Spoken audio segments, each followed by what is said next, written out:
नमस्कार. स्वागत आहे तुमचं आम्ही सातारकर किचनमध्ये. आज आपण बनवणार आहोत अतिशय पौष्टिक, चविष्ट आणि पारंपरिक मोड आलेल्या कुळथाची किंवा हुलग्याची उसळ. ही उसळ प्रथिने, फायबर, लोह आणि अनेक पोषक तत्वांनी भरलेली असल्यामुळे आरोग्यासाठी खूप फायदेशीर आहे. मोड आलेले कुळीथ वापरल्यामुळे त्याची पौष्टिकता आणखीन वाढते आणि पचनालाही हलके पडते. कमी मसाल्यात आणि घरगुती पद्धतीने बनवलेली ही उसळ भाकरी, पोळी किंवा भातासोबत अप्रतिम लागते. जर तुम्हीही जेवणात काहीतरी पौष्टिक आणि चवदार पदार्थ शोधत असाल तर ही रेसिपी नक्की ट्राय करा. संपूर्ण कृती या व्हिडिओमध्ये दाखवली आहे. चला तर वेळ न घालवता साहित्यकृती पाहूया. इथे आपण 200 ग्राम कुळीथ घेतलेले आहेत आणि हे कुळीथ स्वच्छ धुवून किंवा हुलगे आपण घेतलेले आहेत. स्वच्छ साफ करून हे आपण 2 ते 3 पाण्याने धुवून आपण 7 ते 8 तासासाठी भिजत घालायचे आहेत.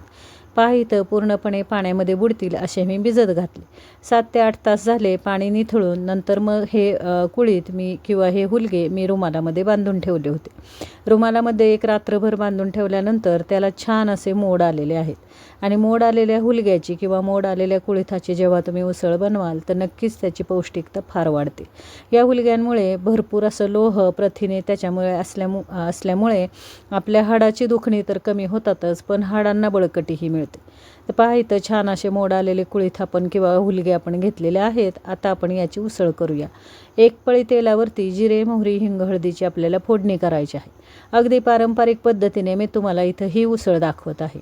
4 कढीपत्त्याची पानं घ्यायची. त्याचबरोबर 1 मोठा कांदा बारीक चिरून घेतलेला आहे मी. छान असा हा कांदा पूर्ण लाल होईपर्यंत आपल्याला परतून घ्यायचा आहे. गुलाबी कांदा होईपर्यंत परतून घेतल्यानंतर ह्या उसळीची चव आणखीन वाढते आणि सुंदर चवीला ही उसळ होते. कांद्यामुळे ह्या उसळीला फार छान चव येते. कोणतीही उसळ जर तुम्ही केली तर त्याचा कांदा असा छान सोनेरी कलरवरती परतून घ्या, म्हणजे उसळ चवीला फार सुंदर होते.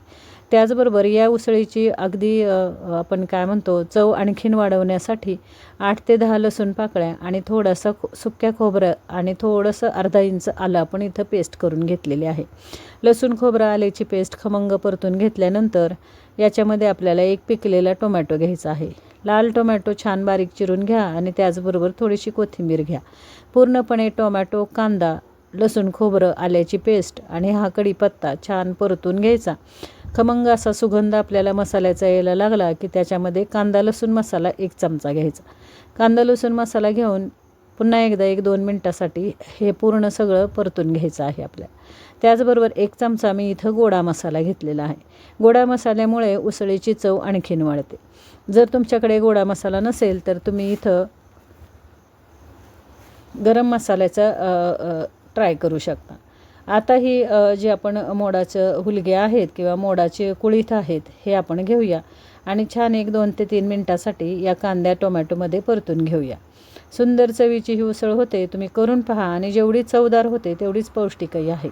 चवीनुसार आपण याच्यामध्ये मीठ घ्यायचं. मीठ घेऊन पुन्हा एकदा याचे हलकीशी आपल्याला परतून घ्यायचे आहे. गॅस मंद ठेवा आणि मंद गॅसवरती हे सगळं आपल्याला करून घ्यायचं आहे. 1-2 ते 3 मिनटासाठी छान मसाल्यामध्ये ही उसळ परतून घ्यायची. अगदी थोडीशी चिंच मी इथं घेतलेली आहे. छान चिंचेमुळे या उसळीला चव फार छान येते.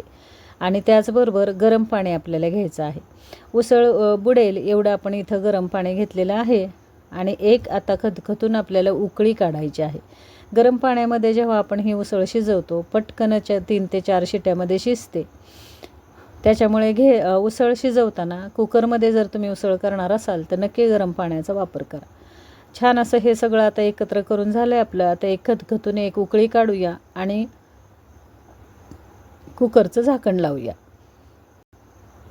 कुकरचं झाकण लावून आपल्याला फास्ट गॅस किंवा मिडियम गॅस तुम्हाला जसा फास्ट गॅस ठेवला तर 4 ते 5 शिट्ट्या होतात आणि 4 ते 5 शिट्ट्यांमध्ये ही उसळ मस्त अशी शिजली जाते.